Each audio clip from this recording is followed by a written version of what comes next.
Hello guys, here is D. Nikita and good morning all of you. So I hope you all are well. Last class we were discussed about the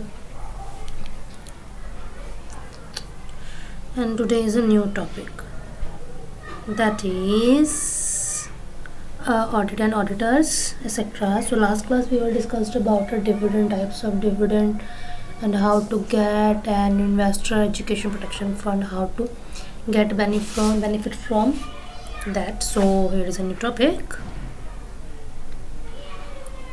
audit and auditors. So before going to start, audit and auditors, the basically meaning of that is audit and auditor is auditor is a person who asks scrutiny of your books of accounts, that is on the basis and showing a true and fair picture of your organization or not, right?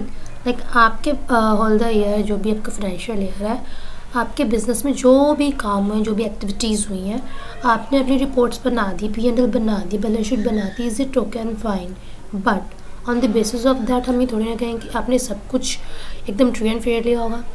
तो auditor बंदा होता है जो particular limit exceed होने पे, और listed company के case में, और तो वो आपका पॉइंट क्या रहता है, वो आपकी कंपनी की रिपोर्ट को स्क्रूटनी करता है, असेस करता है, देखता है कि जो बातें आपने बोली हैं, जो चीज़ें आपने शेयर करी हैं, क्या वो सही है, इज़ इट ट्रू और not. So on the basis of that वो अपना जो भी वर्क करता है, फिर आपकी ऑडिट रिपोर्ट बना देता है, और देन उसके बाद आपके सीजी के पास सही इन्फॉर्मेशन जाती है, कौन सी कंपनी का ऑडिट होना था, उसमें क्या पोजीशन है उसकी, कैसे क्या चल रहा है, etcetera, right. So let's start audit and auditors. So appointment of auditor. अब भैया ऑडिटर आपको कौन अपॉइंट करने वाला है? सो फर्स्ट और पहले आपका अपॉइंट होता है जो कि आपके विद इन BOD अपॉइंट करता है, विद इन 30 days आपका वो अपॉइंट हो जाता है after the incorporation of a company, registration of a company. If in the case of he is not appointed a particular time period, so at the time first auditor with in 90 days, उसके बाद आपकी AGM में with in 90 days वो आपका appoint हो जाना चाहिए, जबकि AGM हो गई है तो ठीक है। देन जो फर्स्ट ऑडिटर होगा shall hold office till the conclusion, वो आपको ऑफिस को होल्ड करके रखेगा जब तक कंक्लूजन नहीं आ जाता फर्स्ट AGM का। द अपॉइंटमेंट ऑफ ऑडिटर का क्या है, विद इन 30 days होना चाहिए आपके after the incorporation, but if fails to do so within 90 days of AGM, and first auditor shall hold the office till the next AGM and after the conclusion, right. So appointment of first auditor of a government company. तो appointment कौन करता है? आपकी company government company है, वैसे तो करता है आपका BOD, बट गवर्नमेंट कंपनी है तो आपका CAG करता है, controller and auditor general of India, CAG करता है ये, वो भी within 60 days from the date of registration. जब आपका इनकॉर्पोरेशन रजिस्ट्रेशन हो गया तो 60 days के अंदर CAG गवर्नमेंट कंपनी का ऑडिटर अपॉइंट कर देता है, right. Appointment and subsequent auditor. अब आपके फर्स्ट तो आपको अपॉइंट हो गया, देन सब्सिक्वेंट ऑडिटर आपके अपॉइंट करने हैं। सो विद ऑडिट कमेटी होता है या विदाउट होता है? विद में क्या है आपका कि BOD एक्सेप्ट करता है रिकमेंडेशन ऑफ AGM या रिजेक्ट करता है। विदाउट में क्या है, BOD प्रपोज करता है नेम AGM में कि भाई ये पर्टिकुलर बंदा इससे क्वालिफिकेशन एक्सपीरियंस मैच कर रहा है, then he is eligible for that position and we are appointed on a particular person on that behalf and on a particular remuneration or duties and responsibilities, okay. So every company shall at least first annual general, जिस भी company की या सारी company जो भी होती है आपकी, पहली AGM में अपॉइंट करती है इंडिविजुअल को, फर्स्ट ऑडिटर को, जो कि होल्ड करता है ऑफिस आपका कंक्लूजन मीटिंग तक, okay, of the next AGM। These company which are required to construct, आप क्या क्राइटेरिया है, किस का आपका ऑडिट कमेटी ऑडिटर को अपॉइंट करेगी। सो लिस्टेड कंपनी होनी चाहिए, पब्लिक कंपनी, इसके हैविंग शेयर कैपिटल 10 crore है, public in the case of public company 100 crore और more, right, and having aggregate loans, या भी जिसकी कंपनी के aggregate loans, boring, debentures exceed कर जाएंगे 50 crore से ज़्यादा, उसका आपका करना पड़ेगा, राइट। सो आपका constitute here is listed of company, listed company other than public company, having share capital 100 crore और more, public company having share capital 100 or more in the case of share capital 10 crore and public के लिए 400 crore or more, and having aggregate loans, debenture, etc. more than 50 crore or more. So in the cases of that which are is applicable on your company, so it is mandatory to appoint an auditor.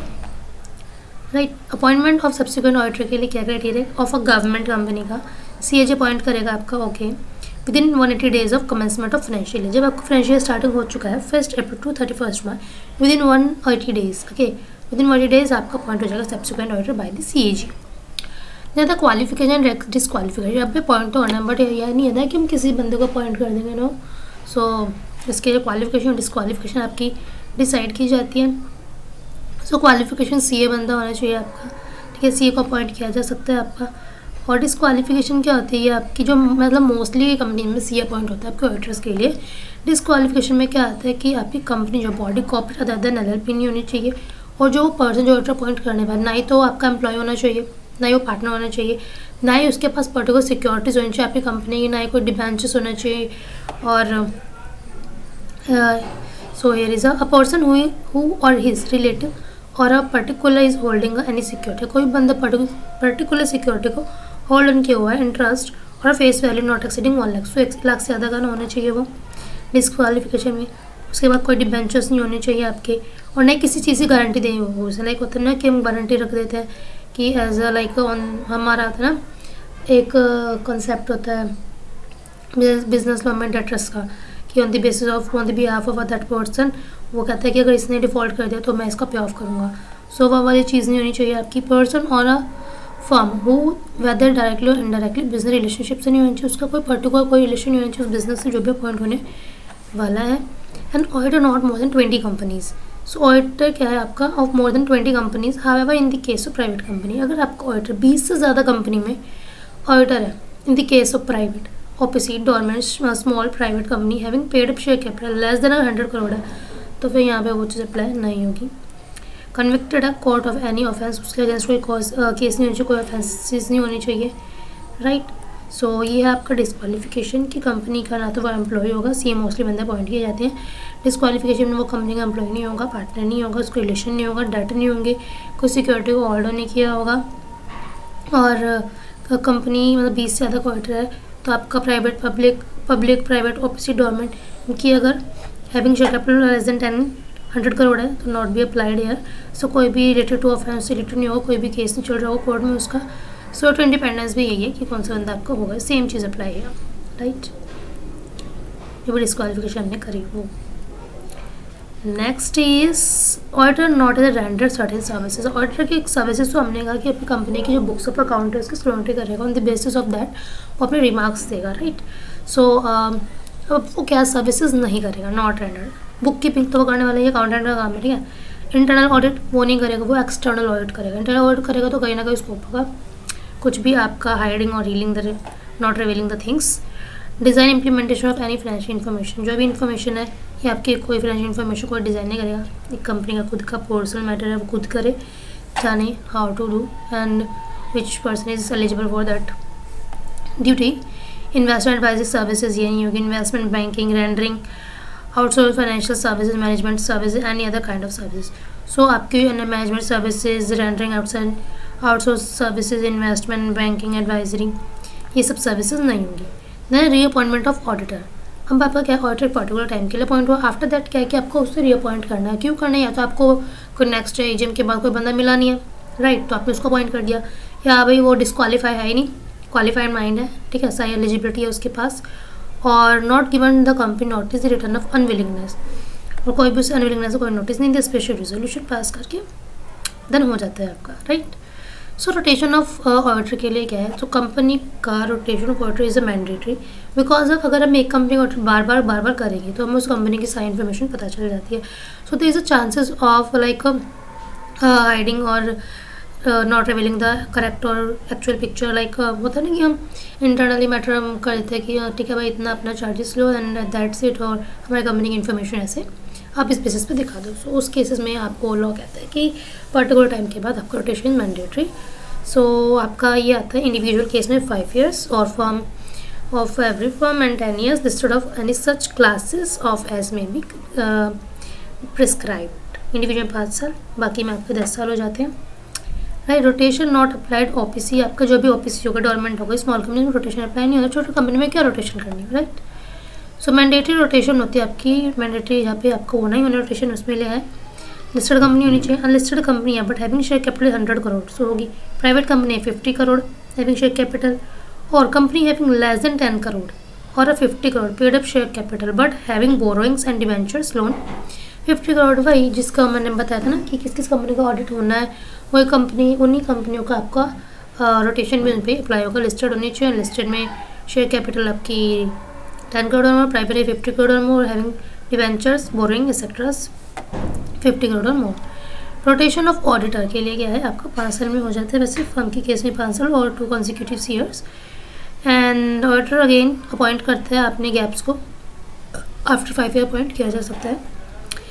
Okay, removal of auditor, अब तक हमने appoint किया auditor, अब हमने इसे remove कर दिया before the expiry of his tenure और टर्म, राइट। सो ये on the behalf of share holder कर सकते हैं कि उन्हें लगा कि यहाँ पे कुछ चीज़ें हैं जो ऑडिटर्स नहीं दिखा रहा है, एक्चुअल चीज़ें जो है, सो आप उसको आपको रीजन अपॉर्चुनिटी देते हैं कि अपने आप को जस्टिफाई करेगा, वो कर देता है is it okay and well and good, so he can continue his services and if he not so they can remove, right. So special notice दिया जाता है on the basis of that, then आपका removal कर सकते हैं NCLT. NCLT के पास case जब जाता है जब आपने कुछ ऑफेंसिव या फिर कुछ ऐसी चीज़ें करी हैं जो अकॉर्डिंग टू लॉ नहीं थी एट दैट टाइम, तो एनसीएलटी रिमूव यू, ठीक है। देन आपका इसमें ट्रिब्यूनल में आइदर सीओ मोटो केस होता है, ये company application need,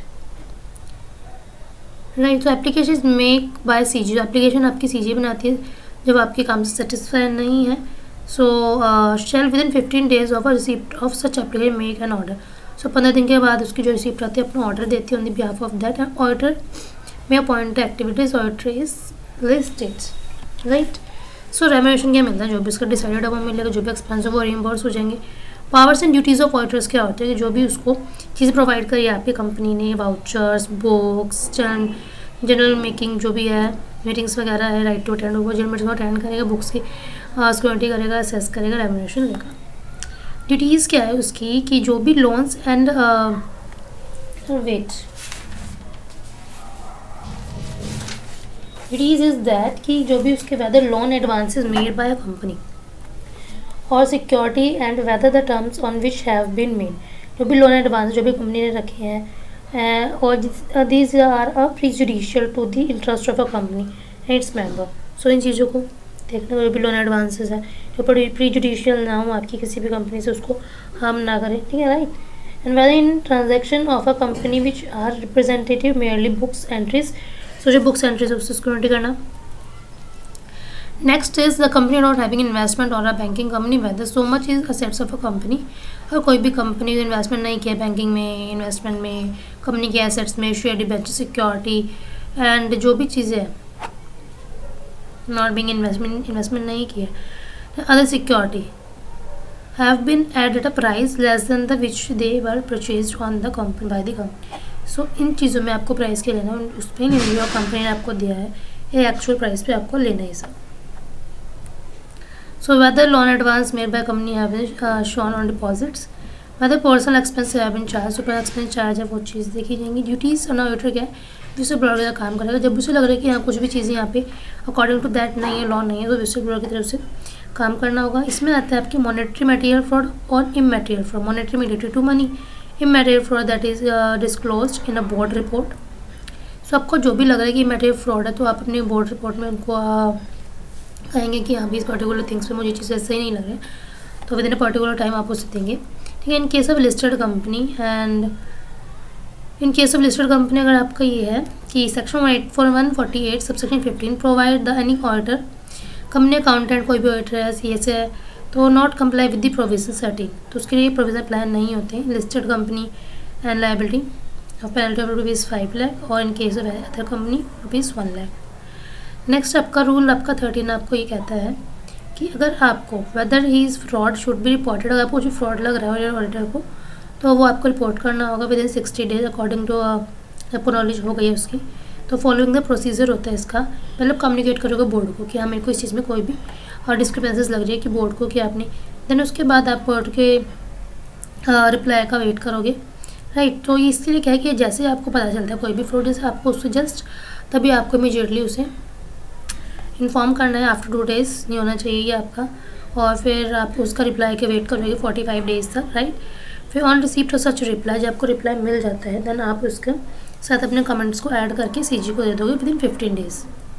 but at that time आपको पर्टिकुलर टाइम में ये सब नहीं मिला, सो आप सीजी को रिपोर्ट करोगे कि आपको वही इतने पर्टिकुलर टाइम में आपको ये सब चीज़ें नहीं मिली हैं, उनका रिप्लाई नहीं मिला है। कम्युनिकेट किया जाएगा सीजी को, एडीटी फाइल किया जाएगा आपका।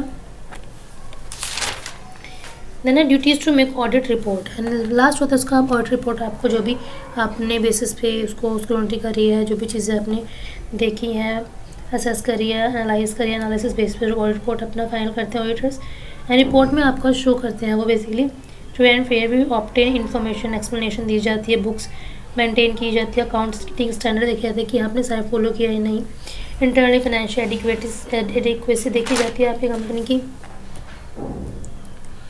नेक्स्ट आता है rule of 11 audit and auditor rules 2014 and provide auditor report should be include. So आपके ऑडिटर में क्या क्या इंक्लूड होने चाहिए? पेंडिंग लिटिगेशन, फाइनेंशियल पोजीशन, ये आप शो करोगे, प्रोविजन, फोर्सिबल लॉसेस क्या है, delay of depositing money, protection, education related to investor.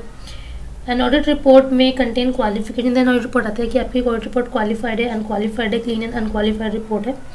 सो वो आप अपना रिजल्ट्स देते हैं on the basis of that. Liabilities of a company होती है यहाँ पे कि liability of a company and auditor की लायबिलिटी होती है कि अगर प्रोविज़न जो 139 के अकॉर्डिंग अप्लाई होता है कंपनी पे, पनिशेबल होता है फाइन, अगर वो पर्टिकुलर थिंग्स को नहीं करते, कुछ भी चीज़ चेंज करते या फेल्स हो जाते करने में, 25,000 से 5 लाख तक का फ़ाइन होता है हर एक ऑफिसर के लिए।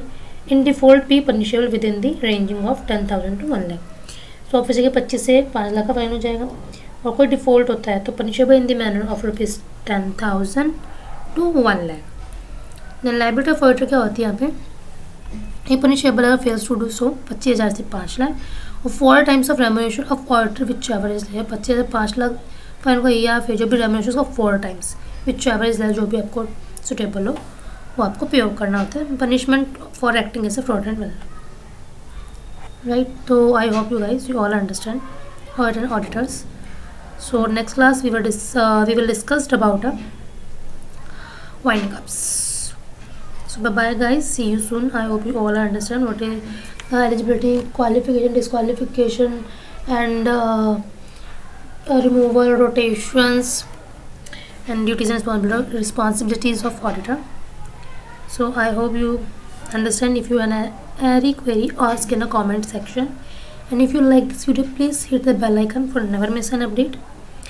And मिलते हैं next class with windings up with D. Nikita. Bye bye. See you soon.